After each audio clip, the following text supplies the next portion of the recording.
imagine that we don't have all these variables. In particular, it's going to be very rare to have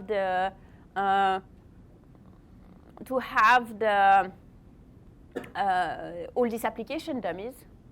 So typically, in the typical data set, we might have earnings and whether they went to a private school or a state school. Maybe if we're lucky, we also have the SAT score. Maybe if we are very lucky, we have parental income. And we are unlikely to have all these group dummies. In this case, we happen to be able to compare for pedagogical purposes, but in a lot of cases, we won't have the group dummies. We would like to put them in, but we just don't have them. So what happens when we run this regression? So I want you to start maybe with the column 6. Column 6 estimates the true model, which has all of the group dummies are over here.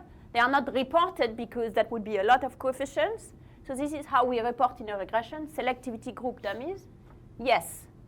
Then we have private school dummies. This is what we are interested in. We have the student SAT score. We have the parental income and a bunch of other demographics, race, top percent of the high school, blah, blah, blah. So that's the truth. How do you interpret the first coefficient here? Yeah. Question about one of the variables. For high school rank missing, that doesn't mean the data is missing. It means the data is missing. Oh. So we don't want to drop the data. We don't want to drop the guy since we're not so interested in that variable per se. If it happens to be missing, we can just fill it up with zeros and add a dummy for whether this is missing. That way we don't lose the observation. But we estimate the coefficient properly for the person. We didn't go over missing data, but that's a good question. So the high school rank missing is a dummy that the high school rank is missing, and therefore that this one was filled up with a 0. Okay? So let's focus on the coefficient beta here in model 6, which is the true model.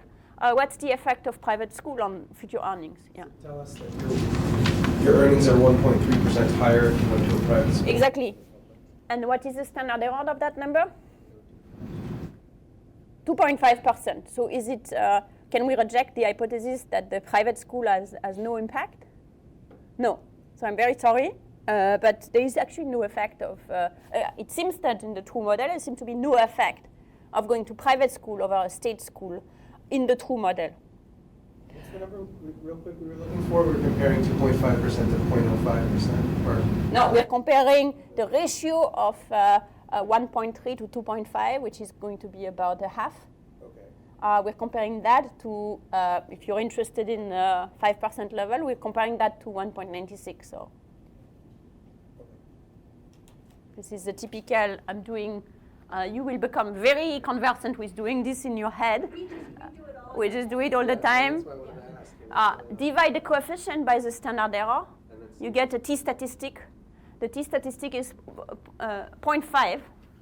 Is it larger than 2 or smaller than 2? 2. It's 1.96 if the error is normally distributed, which is probably true. It's the largest sample anyway.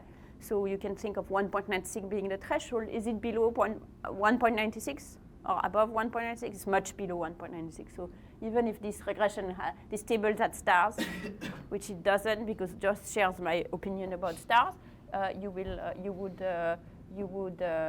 not have a star here. In your paper, you should put stars because that way you will get used to put stars to do these calculations. So this has 0 stars. It's 1.3%. If you went to private school, it's not very large, and it's not significant.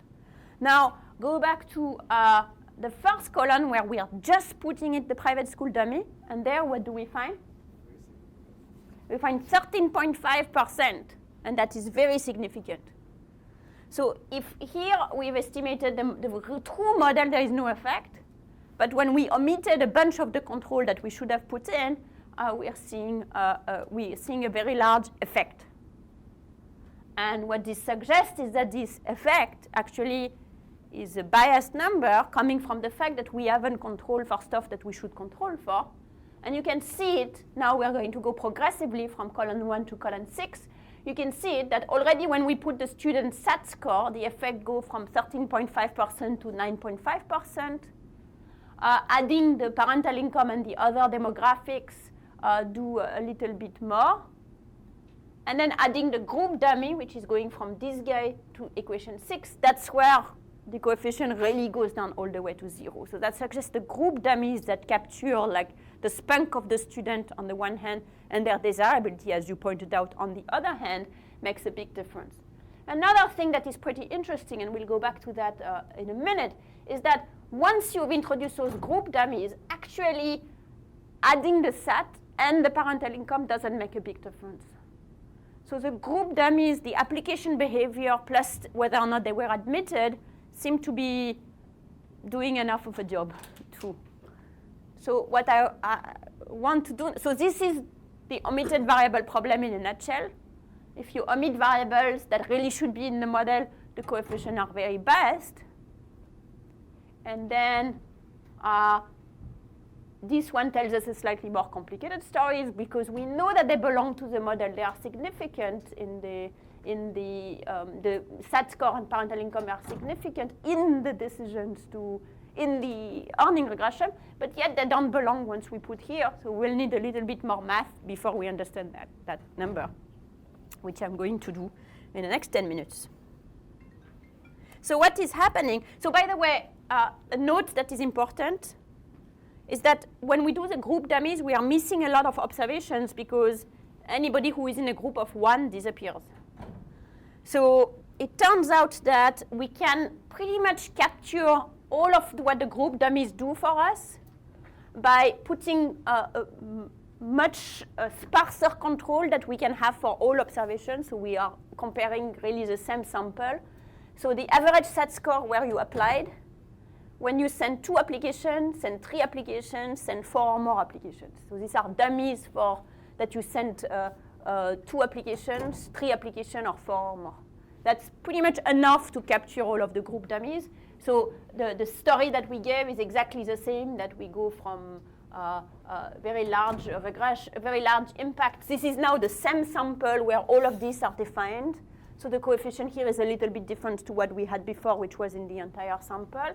And we go from 21% premium to a true one that is 1.7%. So this is the regressions that these are the difference that we are actually going to try to explain now.